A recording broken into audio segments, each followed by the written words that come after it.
बिलाखिर India ने space rocket Chandrayaan 3 के नाम से लॉन्च कर दी है जुम्मे के दिन कल ही को। और ये स्पेस रॉकेट चंद्रयान 3 कुछ लगभग 40 दिनों के अंदर अंदर चांद का जनूबी हिस्सा टच कर चले जाएगा और वहाँ से फिर एक आर्टिफिशियल इंटेलिजेंस के ज़रिए एक रोबोट निकल के वहाँ जायज़ा लेगा कि क्या वाकई में चांद में पानी मौजूद है या ऐसे किस्म की दूसरे पिक्चर्स तस्वीर वगैरह ज़मीन में इंसानों को भेजने लगेगा, इंडिया में भेजने लगेगा।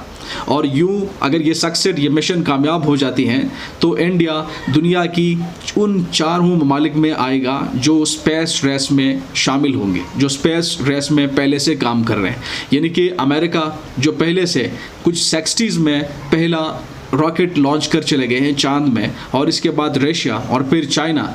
लेकिन इस बार इंडिया की जो बात डिफरेंट है, ये अनमैन रॉकेट है, यानी कि उसमें कोई भी इंसान नहीं होगा इस रॉकेट में चंद्रयान 3 में, जो कि आर्टिफिशियल इंटेलिजेंस की वजह से ये काम आसान हो गया है।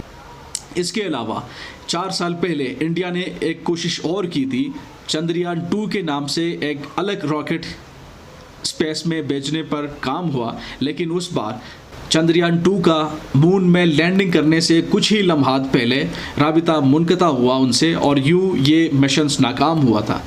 उस वक्त इंडिया की एजेंसी पर, स्पेस एजेंसी पर, इंडियंस पर बहुत ही मजाक बनना शुरू हुआ था कि जी ये लो इंडिया भी चंद्रयान 2 के ज़रिए मून पर लैंडिंग करने जा रहे हैं। लेकिन दानश्वर लोगों ने इस चीज़ को बहुत ही सीरियस लिया था और बहुत ही ज़बरदस्त लिया था कि जी failure is the steps toward the success, यानी कि फेलियर नाकामी कामयाबी की तरफ पहला कदम होता है। और वाकई में ऐसा कुछ हमें भी दिखाई दे रहा है और ऐसा कुछ ही होने जा रहा है।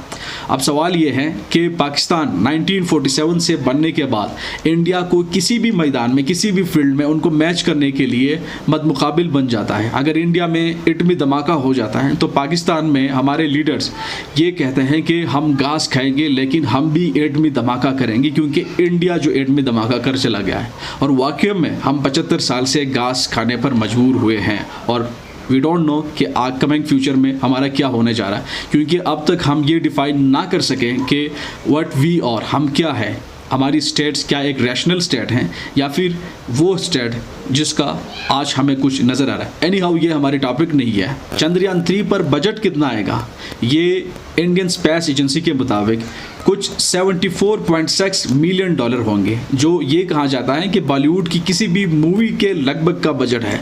और ये बजट इतना कम क्यों है, उसके पीछे एक वजह है। वजह ये है कि कुछ लोगों का कहना है कि पहले से स्पेस पर काम होने की वजह से कुछ टेक्नोलॉजी कॉपी हो गई हैं और इसकी वजह से इस पर बजट कम आएगा और वो बजट नहीं आएगा जो पहले 1960 में, 1970 में अमेरिका या फिर रशिया या फिर चाइना की तरफ से लॉन्च की गई रॉकेट्स पर आ गया था, जो इस रॉकेट से कुछ ज़्यादा ही डिफरेंट था, क्योंकि वो एक मैन रॉकेट लॉन्चिंग थी। यानी कि उस रॉकेट में इंसान भी था और इंसान ने स्पेस में मून पर लैंडिंग करने के बाद यूनाइटेड स्टेट्स के झंडे भी लगाए। लेकिन इस चंद्रयान 3 में आर्टिफिशियल इंटेलिजेंस की वजह से, रोबोट की वजह से वो मालूमात ज़मीन पर भेजा जाएगा जो अभी तक हमारे इल्म में नहीं है। दूसरी इंटरेस्टिंग बात यह है, चंद्रयान 3 अगर पॉसिबली लैंडिंग कर सका तो वो चांद के जुनूबी हिस्से पर लैंडिंग करेंगे और वो हिस्सा एक्सपेक्टेड किया जाता है कि वहाँ पॉसिबली मुमकिना तौर पर पानी दरियाफ्त होगा। अगर पानी दरियाफ्त हो जाता है तो फिर इंसान का ज़मीन चांद पर ज़िंदा रहना मुमकिन काम बन जाता है, जिस पर पहले से ही काम शुरू हुआ है। दूसरी इंटरेस्टिंग बात यह है कि इंडिया ये सब कुछ क्यों कर रहा है। चंद्रयान 3, चंद्रयान 2 ऐसे किस्म की लॉन्चिंग क्यों की जा रही हैं जो अच्छी खासी बजट की वजह से, बजट की लागत से हो रही है।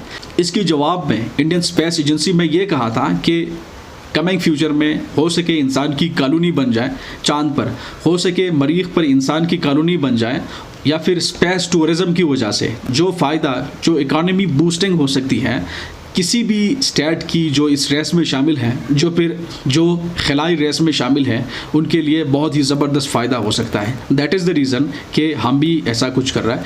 मतलब ये करोड़ों लोगों की फलाह बहबूद के लिए ये सब कुछ किया जा रहा है। अब सवाल ये है, क्या पाकिस्तान भी इस रेस में शामिल हो सकता है, स्पेस एजेंसी में शामिल हो सकता है? तो इसका जवाब नियर फ्यूचर में तो बिल्कुल भी नहीं है, क्योंकि अभी तक तो पाकिस्तान वो इनस्टेबिलिटी उसको बेहतर होना है, इसके बाद पाकिस्तान की इकॉनमी ठीक होनी है, इसके बाद पाकिस्तान के कर्जे उतारने का काम होना है। वो सारी चीज़ें होने के बाद ही हम भी शायद इस रेस में शामिल हो सकते हैं।